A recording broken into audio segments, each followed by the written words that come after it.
What's up, guys? Your boy, 20K13, and I'm going to talk about the Chicago Bulls can't wait too long to fix their Joakim Noah problem. It is the ultimate tribute to Joakim Noah and everything he represents that he has earned so much appreciation. So many accolades, even with all his awkwardness, there are plenty of good glue guys in the NBA. With Draymond Green and, to a lesser extent, the Mayor Carey the latest to grab attention.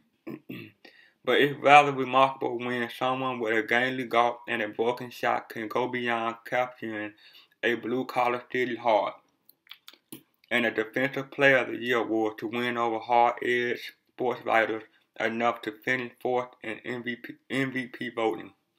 Yes, fourth. That's where Noah placed for his relentless drive during the 2013-14 season, when he at times single-handedly willed the battle bull to 48 wins. He finished behind only Kevin Durant, LeBron James, and Blake Griffin in the voting and comfortably ahead of James Harden, Stephen Curry, and Chris Paul, who followed their 5th, 6th, and 7th place finish in 2014 by taking 2nd, 1st, and 6th respectively this season. This season, Noah wasn't anywhere near their company. Not only did he not receive a vote for MVP, but he received none for Defensive Player of the Year either. The odds was also against him receiving any all NBA votes this season, after he finished on the first team with 101 of 125 first place votes last season, and he made a shutout of all defensive teams after being named the first team center last year. In this regular season, he was a plus negative 1.9 per 100 possession, behind 6 other Bulls regular and little used backup, Nazar Muhammad, where last season he was a plus negative 4.3 per 100 possession, best among Bulls regular. He a plus negative 4.8 per 100 possession in this brief postseason, but that still stands at 6th among regulars, well behind all 4 others starters, as well as Nikolai Mirotic, who is a plus negative 11.6 per 100 possession in much more limited playing time. Only Ty Gibson, an ongoing struggle, minus 10.5 per 100 possession with the second unit, have cushioned Noah plugged in the power rotation. I cite support statistics. In fact, if anything, Noah has looked more like a negative than the numbers suggest.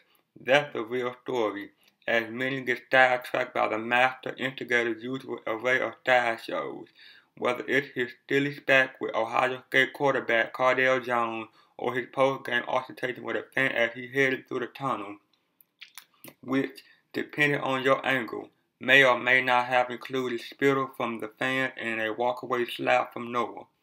This is a basketball problem, and it's a tricky one for Noah's truest believer Tom Thibodeau as the Bulls attempt to take control of a series now tied at 1-1 as they head back to the United Center for Game 3 Friday night.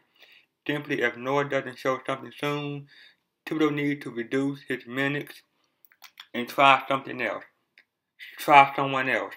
Maybe the more offensively able Mirotic, who finished second in Rookie of the Year voting, but has been granted only 9 minutes in the first 2 games. That sounds crazy to say considering all Noah has meant in recent years to the franchise, to the city, to the coach trying to keep everyone together, but Noah is regularly the 5th best Bulls on the court. He made a few pinpoint passes and does have 8 assists in 59 minutes. He has also collected 16 boards, 7 of which have been contested according to Sports VU, and 25 rebound chances, but that's been outweighed by the fact that he strangled the Bulls set with his tentative play executing some open looks on those rare occasions when he actually turned to glance at the basket. While he not counted upon to consistently score double digits, 4 points over 2 games won't cut it for any starting center. No matter how strong the supporting cast, he wasn't an especially frequent or prolific shooter from outside 10 feet in the regular season, making 29 of his 87 attempts in 67 games. 2 were half-court heaves in 8 playoff games. However, he's been even more timid, with just 3 attempts outside 10 feet, all missed 1 block. Though the efficiency on offense was especially debilitated in Game 2. Even as he made half of his 4 field goal attempts, he missed a tip, made a bank shot, and missed a layup. He has become too easy to entirely ignore, forcing the Bulls to play 4-on-5 Cleveland, which had inexplicably weighted LeBron James against him in Game 1. Recognized there was little need to monitor him in Wednesday's rematch, especially after Timothy Margot drew the initial assignment, charged largely with keeping Noah off the offensive glass as Game 2 continued, and even as the Cavaliers got progressively smaller. Noah, defender, simply left him to help derail Derrick Rose in the lane or to bust up Rose's attempt to pick and pop with Paul Gasol. So what's the issue? Why the decline? Noah seems to be battling some sort of injury every season, and in this one his knees and ankle have given him persistent trouble. He is known for playing through pain, and Thibodeau and Rose have both alluded to some issue there. Tuesday, Rose said Noah was giving us everything he has. But what about Noah's mental state? He simply doesn't look like himself, and he certainly doesn't seem sure of himself. That's been especially evident at the free throw line, where he had never been elite but had never been awful either. Even after a career low 60.3% this season, his career number is still a respectable 71.6, not all that far from league average. After missing both free throw attempts Wednesday, he now 1 of 14 from the line in the playoffs, making Dwight Howard and DeAndre Jordan look like Rick Barry and Calvin Murphy. Cavaliers coach David Black, for all his aversion to the so-called hacker shot, he says it's deemed an unsportsmanlike play in Europe. Did deplore it earlier this season against the Clippers and may be tempted to experiment again.